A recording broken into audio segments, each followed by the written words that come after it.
လာသမီးလာမမကအိမ်ပြန်သွားပြီလား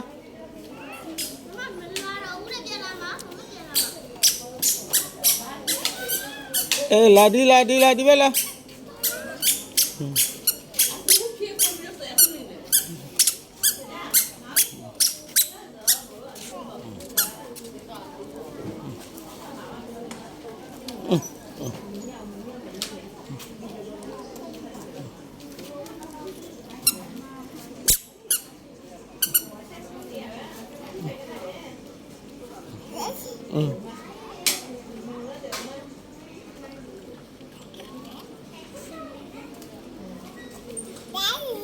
အဲ့ကအဖုံးကို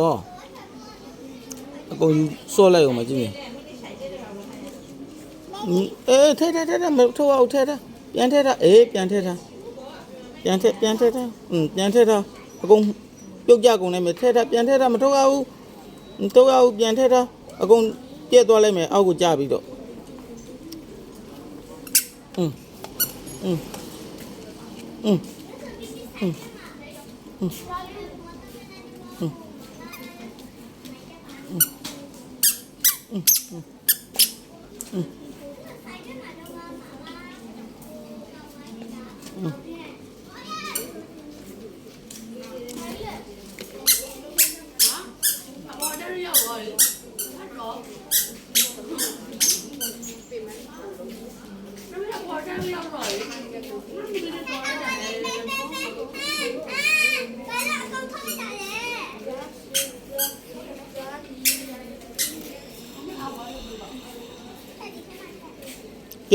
ရောဒီမှာလဲကြံခဲ့တယ်ရော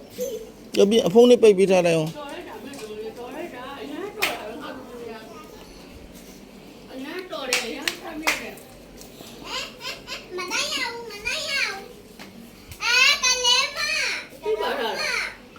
ဘာလို့